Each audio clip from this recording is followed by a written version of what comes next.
Бәріңе сәлем достар, сіздермен мәңгілік футбол арнасы. Біз сіздермен футбол әлемінің соңғы жаңалықтарымен және ойын нәтижелерімен бөлісуге дайынбыз.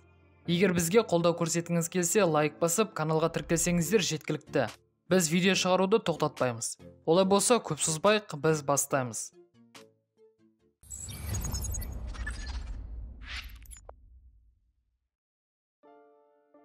Реал Мадрид 4-ші ойын қатарынан сүрінбей жеңіспен келе жатыр. Соңғы ойында корольдік клуб Бетисті 2-1 есебімен жеңді. Алаң қожайындарының Винисиус Джуниор мен Родриго гол соқса, қонақтардан Серхио Каналес көзге түсті. Реал Мадрид 6 жылда алғаш рет лиганың басында 4 ойын қатарынан жеңіп келеді. Ал Анчелотти болса жеңістер саны бойынша Дель Боскемен теңесті. Реал қазір 12 ұпаймен Ла Лигада бірінші келеді.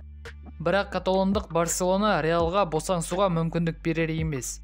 Сенімді түрде Севильяны 3-0 есебімен жеңген Барселона Реалдан 2 ұпай қалып екінші келе жатыр.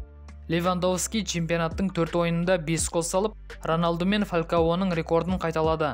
Ал Реалдың көршілері Атлетико Реал Сосьедадты жеңе алмай 1-1 есебімен тең тарқасты. Гризман тағы да 60-ші минуттан кейін алаңға шықты. Француздың тек 60-ші минуттан кейін алаңға шығатыны Барселонаны қатты алаңдатып отыр. Қазір каталондықтардың заңгерлері бұл іс бойынша жұмыс жасауда. Толық ақпарат жоқ, бірақ кейбір басылымдардың хабарлауынша, егер Гризман белгілі бір уақыт бойы алаңда ойнайтын болса, Атлетико Барсаға 40 миллион беріп Гризманды сатып алуы керек. Барселонаның айтуынша, Атлетико әдейі ақша төлемеу үшін французды аз уақытқа алаңға шығаруда. А сериясында Миланда өткен дербиде Милан Интерден 3-2 есебімен басым түсті. Рафаэль Ляу 2 гол салып 1 ассист берді. Ал Ювентус болса А сериясының 5-ші турында Фиорентинамен ұпай бөлісті. Туриндіктерден 9-ші минутта Аркадуш Милик есеп ашса, флоренциялықтардан 29-ші минутта Кристиан Куамен қонақтардың голына жауап қайтарды. Ал бірінші таймның соңында Лука Йович пенальтиді орындай алмады. Екінші таймда Ювентус Фиорентинадан қорғанамыз деп қарсыластың қақпасына мүлдем соққы жасай алмады. Осымен Ювентус 5 ойынның 3-еуінде тең ойнап отыр. Ағылшын премьер лигасында Холланд тағы да гол соқты. Бірақ бұл Манчестер Ситиге Астон Вилланы жеңуге көмектеспеді. Ойын 1-1 есебімен аяқталды. Осымен норвегиялық 6 ойында 10 гол соғып отыр. Мерсисайдтық Ливерпуль болса Эвертонмен тең ойнап, клубтың басқаруымен ең нашар ойынын өткізді. Есеп 0-0. Челси болса Вест Хэмді 2-1 есебімен жеңді. Бұл ойын төрешінің жанжалынсыз өтпеді. Ойын 2-1 есебімен өтіп жатқан. Ойынның соңғы минутында Вест Хэм мен Максвелла Корне Боуэн мен Мендидің қақтығысынан кейін есепті теңестірген. Төреші варды қарап голды есепке алмады. Боуэн допты тепкенде Менди аяқ астына жатып алған еді. Бұл жерде Боуэн аяғын қайда қою керек екендігі түсініксіз. Бұл Вест Хэм ойыншылары үшін де түсініксіз болды. Ойыннан кейін Дэвид Моэс төрешіні оңбаған десе, Тухель керісінше төрешіні қолдады. Осы жеңістен кейін Челси 6 ойында 10 ұпай жинап 5-ші орынға көтерілді. Ал Вест Хэмде бәрі нашар. Балғашылар АПЛ-де соңынан санағанда 3-ші келе жатыр.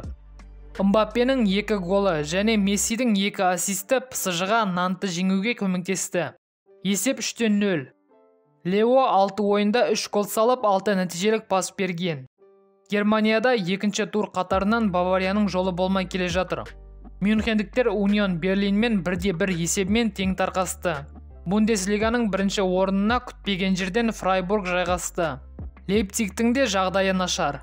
Ред Буллдың командасы Айнтрахттан 4-0 есебімен ойсырай ұтылды. ПСЖ бас бапкері Гальтье Чемпиондар лигасының 1-ші турында Ювентуске қарсы өтетін ойын бойынша сұхбат берді. Бізде бәрі жақсы. Біз әрдайым гол соғып келе жатырмыз.